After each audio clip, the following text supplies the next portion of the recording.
today we're going to start with the multi-point vehicle inspection. Now let me start off by asking you a question.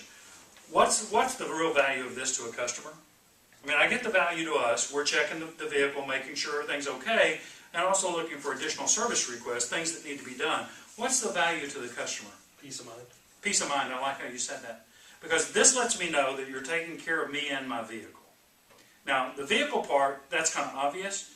The taking care of me part, for me, is that, you know, if you're going to have some repairs done, if you need a set of tires, I want to know that before the day I show up. I want to plan my budget. If I came in here and wanted a set of tires for my Escalade truck, how much would that set of tires be? Could be my Chevy truck, right? It's going to be $1,000 or a little less maybe, but that's too big a surprise. Yeah. So this is where, and I like to start off very early, and I get some pushback from advisors to say, if it's only got 2,000 miles on it, why should I be doing this? Because I want to say the word green as many times as I can before I get to the word yellow. Because at yellow, I get their attention and I can say clearly, you're okay, but let's start planning now. The way you're driving in the next few oil changes, perhaps, you're going to need a set of tires. Now that's taking care of me and my money and my budget, my household budget, my family budget, and my vehicle. So the multi-point vehicle inspection is just that. And it establishes that confidence that I'm in the right place, they're taking care of me and my vehicle. So if we look at it, the first step in this is to really build the value of what we're doing, the multi-point inspection. This is something that differentiates us from other dealerships and other brands. You know, Ford has their version. A lot of people are starting to come on, but ours was one of the early ones to come on board, and it's still a great differentiator from the quick lube places, where they're not going to do a full multi-point. They may check 4 things. By the way, 4 things they sell. Right? So the first thing to do is to show it to them, make them aware of it, and demonstrate the value of it. And that's whether you use a paper version, like the form that we have, or on a tablet or on the computer screen. You just show it to them and talk to them about it. And you know, you want to do a brief review of the form itself and talk to them about it. Now this is a great time to the walk around. If you're doing a walk around, you've actually done the upper third of the form. I don't know if you're aware of that. You visually inspected the tires, or hopefully checked them with a tread depth gauge. You've looked at, you know, look for leaks and things. Also the things that you can get permission to do today. So, you know, that's the tie to the walk around. You know, and then once we've got the form and the guys in the back, the technicians have done their review of the vehicle, we want to review those findings, summarize the findings with the customer. And the way I do that is I suggest you go through the positive things first. Yeah. For most customers, that's the big list. So these things are all in great shape, and say things like you're taking great care of your car. You know, this is in great shape, you got plenty of miles left on your tires, you know, and just keep building the idea of you're doing a great job of taking care of your car, and why that's important. Okay? Now, those things that we find that need to be taken care of today, and by the way, that's the key point, if we're able to get to them early with this, what's our likelihood of them saying yes to whatever services they need today? Better or worse? Much better.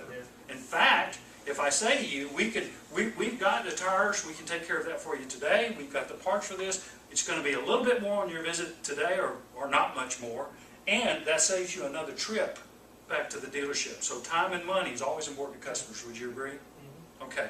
So once we summarize the findings and we look at any additional requests, there's only 2 things we have to do. Number one, and by the way, if the customer's not here and you've got additional findings, like they're back at the office or at home, you could offer to email. If there's something significant that you need to show them, just take a digital picture and email it to them, or at least offer to. Some customers, if they know you and you've built that trust over time, they're going to say, what? Do it. Yeah. Do it. All the service advisors, I've got about 3 or 4, and there are only 3 or 4 out of our entire, you know, we go to a lot of dealerships. There's only 3 or 4 that I'll let touch my vehicle. And that's because I have the relationship with them. To where if they call me and say, and this is one of those dealerships, if any of you guys call me and say your vehicle needs something, then I will go, let's do it. Yeah. Take care of it while it's there. So that level of trust is what we're going after. So once we've shown the customer whatever it is, if anything, that they need additionally, the next step then is to secure permission to do that today. And we don't have to press them. We just offer options, tell them what it's going to be, and in most cases they're going to say, sure, take care of that. But remember, time and money. Those 2 things are important to any customer.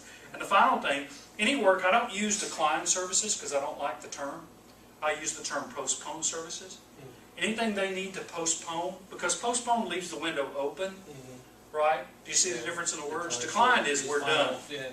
And That's unacceptable, particularly around things that are safety issues. Right. Now, you guys know that my mantra around customers is this: I want you to be safe, I want you to be comfortable, and I want you to get the full value from your vehicle. Now, what customer doesn't want to hear that? Right. So if it's brakes and it has to do with safety, I'm going to be real assertive about let's do your brake work. I'll help them prioritize. Your tires they're in pretty good shape right now. We go a ways. Let's get this brake work done because that's a safety issue, and I want you and your family to be safe. Okay, it's something to do with their comfort, right? If it's summertime and it's hot, and we need to reprioritize based on let's get them comfortable in this heat, then we do that. Okay, so anything that's going to be postponed, I want to make sure that we establish a follow-up on that, and it'll be like I'm going to call you at the end of the month, or let me call you at mid-month. Often that's around the payday because sometimes it's money, right? So whatever you need to do, you identify the follow-up process, the time frame, and then you follow through on that. Okay? Is that good enough?